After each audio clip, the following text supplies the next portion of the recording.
Baik, rekan-rekan semua, hari ini saya akan mencoba untuk mereview materi matematika dasar untuk induksi matematika. Beberapa slide saya next saja ya. Oke, jadi prinsip induksi matematik itu ada 3 proses ya. Intinya kita ingin membuktikan sebuah rumus itu berlaku atau tidak untuk keseluruhan ya. Nah, prosesnya ada 3. Yang pertama, buktikan bahwa dia benar untuk n sama dengan 1 ya. Kemudian ketika kita mengasumsikan benar untuk n sama dengan k, itu akan menghasilkan benar juga untuk n sama dengan k plus 1 ya. Oke, langsung saja ya, langsung saja. Jadi kalau ada soal 1 tambah 3 tambah 5 sampai tambah 2n-1, itu akan sama dengan n kuadrat. Kita diminta untuk membuktikan rumus ini ya. Oke, bagaimana caranya? Caranya adalah yang pertama, buktikan bahwa n sama dengan 1 itu benar ya. Maka n sama dengan 1, kita cukup poin yang ini saja ya. Oke. Ketika n-nya sama dengan 1, berarti ada satu suku ya, satu suku. Kemudian ini n kuadrat diganti menjadi 1 kuadrat. 1 sama dengan 1 ya. Dan ini benar ya. 1 itu berarti kan sama dengan 1. Nah, untuk suku yang kedua 3, 4, 5 ini sebenarnya tidak perlu kita lakukan dalam proses pembuktian induksi. Hanya kita ingin memastikan bahwa semuanya ini benar. Dan ternyata memang benar ya, ketika dua suku maka 1 tambah 3 sama dengan 2 kuadrat, 1 tambah 3 tambah 5 sama dengan 3 kuadrat, dan seterusnya.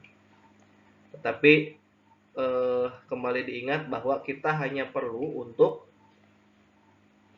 memastikan bahwa suku pertamanya saja yang benar ya. Langkah yang kedua adalah kita memastikan atau mengasumsikan bahwa rumus ini benar untuk n sama dengan k. Maksudnya gimana? Ketika n-nya diganti dengan k, kita menganggap bahwa ini benar, meskipun belum tentu. Jadi asumsi itu kan anggapan ya. Asumsikan ini benar dulu.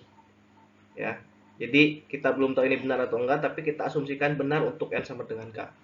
Selanjutnya, kita akan membuktikan bahwa benar n sama dengan k itu akan mengakibatkan n sama dengan k plus 1 itu benar juga. Oke, ketika n sama dengan k plus 1, maka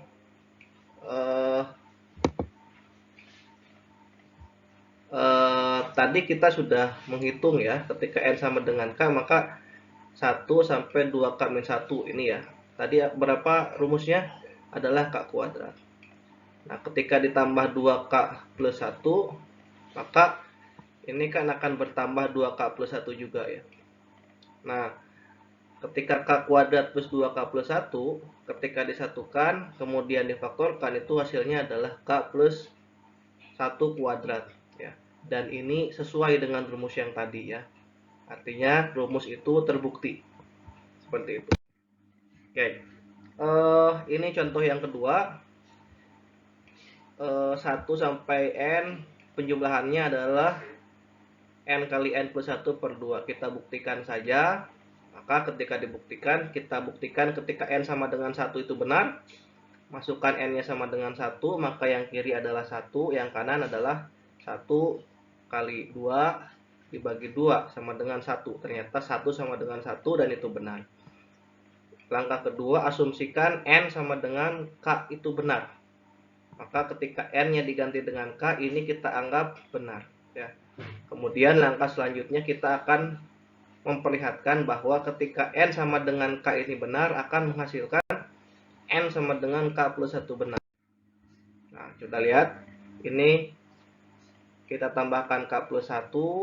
Tadi kita sudah punya rumus ya sebelumnya. Ketika n sama dengan k benar adalah k kali k plus 1 per 2. Ketika ditambahkan k plus 1 ya, maka kita jumlahkan semua. Maka ini adalah penyebutnya 2, kita samakan. K kali K plus 1 ditambah 2 kali K plus 1 per 2. Ketika disederhanakan, maka kita mendapatkan ini adalah K plus 1 kali K plus 1 plus 1 per 2. Sehingga cocok ya. Jadi rumus yang sebelumnya terbukti. Gitu ya. Saya kira itu saja mungkin review pada